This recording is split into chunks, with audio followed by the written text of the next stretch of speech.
Tsunami நகர் பகுதியிலே நடைபெற்றிருக்கின்ற நிகழ்ச்சி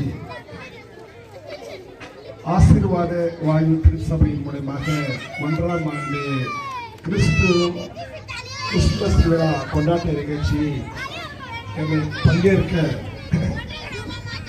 அழைத்த பாஸ்டர் ஜார்ஜ் ஸ்டீபன் சார் அவர்களையும் அவரோடு வருகை தந்து இந்த விழாவை சிறப்பித்துக் கொண்டிருக்கின்ற அனைத்து பாஸ்டர்களுக்கும் உண்மையிலே நெஞ்சார்ந்த வணக்கத்தை நன்றியும் தெரிவித்துக் கொள்கிறேன். அதே போல இந்த நிகழ்ச்சியிலே கிறிஸ்துவ மக்களாகிய நீங்களும் குழந்தைகளாக நீங்களும் எல்லாரும் வருகை தந்தமைக்கு முதலாக என்னுடைய நெஞ்சார்ந்த நன்றியும் வணக்கத்தையும் நான் தெரிவித்துக் கொள்ள கடமைப்பட்டுள்ளேன். நான் அரசியல் சபையில் பேசணும், கிறிஸ்துவ சபையில் பேசும்போது எங்களுக்கு கொஞ்சம் வித்தியாசம் இருக்கும். சரிங்களா? ஏதாவது தவறுனா தயவுசெய்து மன்னிச்சுங்க. கிறிஸ்துமஸ் கொண்டாடுற இந்த திருநாளில் கிறிஸ்துவம் மக்களுக்கு நம்ம நாட்டில் பார்த்தா பல மதங்கள் இருக்கும். உங்களுக்கு எல்லாருக்கும் தெரியும். பல மதங்கள் இருந்தாலும் கிறிஸ்துவம் எனக்கு தெரிஞ்சது சொல்றேன், உங்களுக்கு நிறைய தெரிஞ்சிருக்கும், இருந்தாலும் எனக்கு தெரிஞ்சு சொல்றேன். கிறிஸ்துவம் மக்களுக்கு போதிக்கிறது என்னன்னு கேட்டா அன்புதான், சமாதானம் தான்.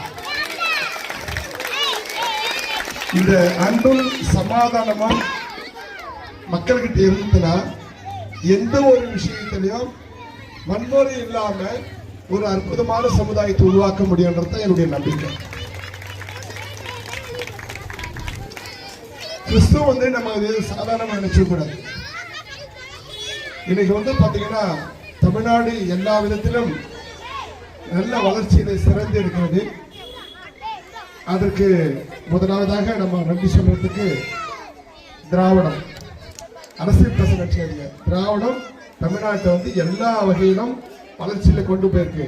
ஆனா இது திராவிடத்துக்கு முன்னாடியே ஏறக்குறைய ஒரு 300 ஆண்டுகளுக்கு முன் பாத்தீங்கன்னா சாதாரண சாமானிய மக்களுக்கு, அதுவும் தாழ்த்தப்பட்டவர்களுக்கு, பிற்படுத்தப்பட்டவர்களுக்கெல்லாம் ஒரு காலத்துல கல்வி கிடைக்கிறது கஷ்டம்.